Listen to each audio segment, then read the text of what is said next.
انا ما عنديش مع الانمي، وخبرتي في الانمي لا تتعدى 5 المسلسلات وبضع افلام، وهذه شي حاجه اللي كانت كتخليني غريب نوعا ما مقارنه مع الناس اللي في سني، وفي نفس الوقت ديما كانت كتخليني نتسائل على سر انفجار هذا الفن والثقافه ماشي غير في المغرب ولكن في العالم كامل. انا زكي، وهذا فيديو كيفاش وصلنا الانمي.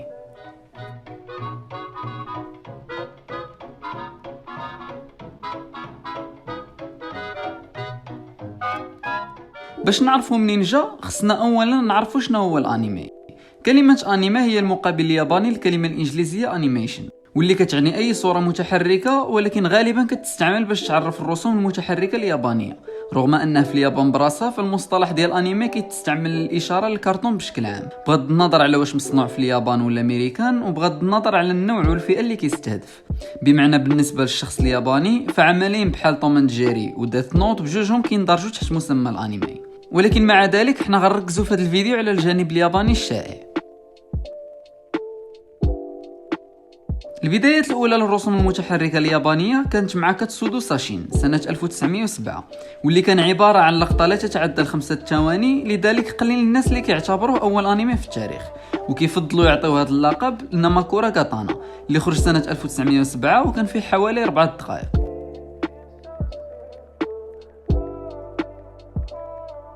وبداية من هذه الفترة إلى غاية الأربعينات من القرن العشرين، فالرسوم المتحركة اليابانية كانت واخدة واحد الشكل بدائي وما تقدرش تسميه فن أو حتى صناعة حقيقية، مقارنة مع الأمريكيين اللي كانوا جد متقدمين في هذا المجال، إلى غاية نهاية الثلاثينات وبداية الأربعينات اللي عرفت قفزة نوعية للأنمي من بعد ما قررت الحكومة اليابانية أنها تتبنى هذا الفن، بطبيعة الحال ماشي دون مقابل، ولكن باش يحولوه الماكينة ديال البروباغندا كرد فعل على الحملة الإعلانية الأمريكية اللي استعملت شركة والت ديزني باش تروج لنفسها في الحرب العالمية الثانية، وباش ديهيومنايز أو تكره عامة الناس في دول المحور اللي كانت من ضمنهم اليابان.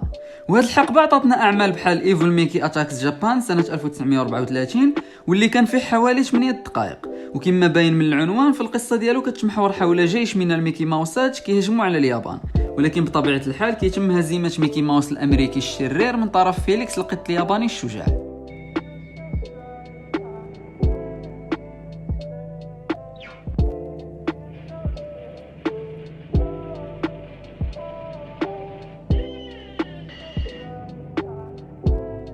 من غير ايفل ميكي عندنا افلام بحال ماماتوروز ديفاين سي واريورز انتاج سنة 1944، واللي يعتبر اول فيلم انمي طويل بحيث مدته كتجاوز 70 دقيقة، وكيحكي على ماماتورو القرد الياباني اللي كيودع عائلته كينخرط في البحرية.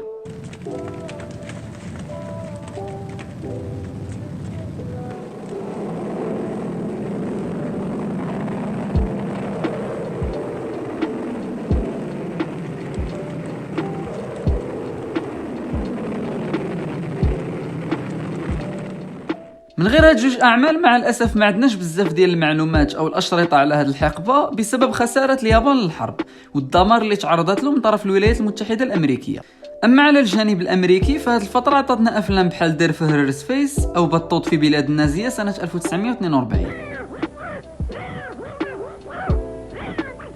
Education of Death Making of Nazi سنه 1943. Herr Standesbeamte, wir möchten unseren Jungen anmelden. Unseren Erstgeborenen. Gib alle Geburtsscheine. Ja, hier sind unsere Geburtsscheine. واللي من عناوينهم كيبان انهم كانوا موجهين ضد النازيين اكثر من اليابان، لان المانيا كانت هي القائد ديال دول المحور وهي العدو الاول للامريكيين. مع نهاية الحرب كانت اليابان اكتسبت واحد السمعة سيئة لعدة أسباب، منها تحالفها مع النازيين وارتكابها مجازر في الحرب خصوصا في الصين، بحال مجزرة نانكينغ اللي قتل فيها الجيش الياباني بين 50 و 300 ألف صيني. المهم أنا عارف باللي خرجنا شوية على الموضوع، ولكن غير تبع معايا حيت هادشي كامل مرتبط ببعضياته. بسبب هاد السمعة السيئة الحكومة اليابانية قررت باش تبدا جوج برامج باش تحسن صورتها على المستوى الدولي. البرنامج الاول كان سميتو ذا جراند ايد بوليسي سنه 1968، واللي كان كيعتمد على مساعده الدول الناميه ماديا ولوجستيكيا. اما البرنامج الثاني واللي كيهمنا في هذا الفيديو فكان سميتو بوب كالتشر دبلوماسي او دبلوماسيه ثقافه البوب، واللي كانت كتعتمد على دعم صناع السينما والمسلسلات وحتى الانمي ماديا ومعنويا، ومساعدتهم على التسويق لاعمالهم في الخارج، بهدف ان اليابان في عقول الناس تولي مرتبطه بالترفيه والفن بلاصه الحرب. هاد السياسة سهلت مهمة الاستوديوهات بشكل كبير، الشيء اللي عطانا انميات بحال First of the North Star او سيف النار بالعربية، برنسس سارة اللي هي سالي، وفيوتشر بوي كونان اللي هو عدنان ولينا، واخيرا والاهم هو استرو بوي، واللي كان اول انمي كيكون عنده صدى كبير خارج اليابان. ويمكن تلاحظ بان هاد الانميات ما دخلتش للعالم العربي حتى لنهايه التسعينات وبدايه الالفينات مع منصه بحال سبيس تون، الا انها كانت دارت بلاصتها في دول بحال امريكا وبريطانيا وفرنسا في الثمانينات.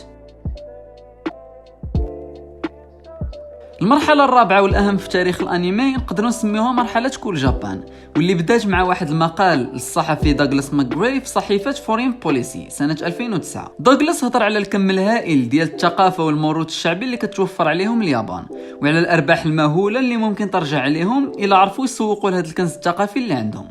وطبعا كما اي شعب واي دوله، اليابانيين تفاجئوا وفرحوا وطبلوا لهذا المقال، لدرجه ان الحكومه اعلنت على بدايه مشروع كول جابان، واللي كان كيعتمد على انتاج كم هائل من جميع ما هو متعلق بهذه الثقافه، من مانغا وانيمي ومنتجات تجاريه وتسويقها للخارج. هذا الشيء بالاضافه لتنظيم مهرجانات بحال كوسبلاي ساميت، اللي رغم انها تنظم اول مره سنه 2003 الا انها من بعد سنه 2006 ولا التسويق ليه ولثقافه الكوسبلاي عموما مستهدف الاجانب اكثر من اليابانيين، ولا منافس قوي للكوميك كون الامريكي اللي اقدم منه ب 33 سنه، او بحال دي انترناشونال مانجا اوارد او جائزه المانجا العالميه وجائزه طوكيو للانمي، واللي حتى هما اعيد احيائهم ولاو كيتعتبروا المقابل ديال الاوسكارز بالنسبه للانمي والمانجا. طبعا هذا الدعم لا مسبوق شجع الاستوديوهات باش يحييو جيل جديد من الانمي، جيل عطانا اعمال بحال طوكيو غول واتاك اون تايتنز وتحفه فنيه بحال كيمي نو ناوا.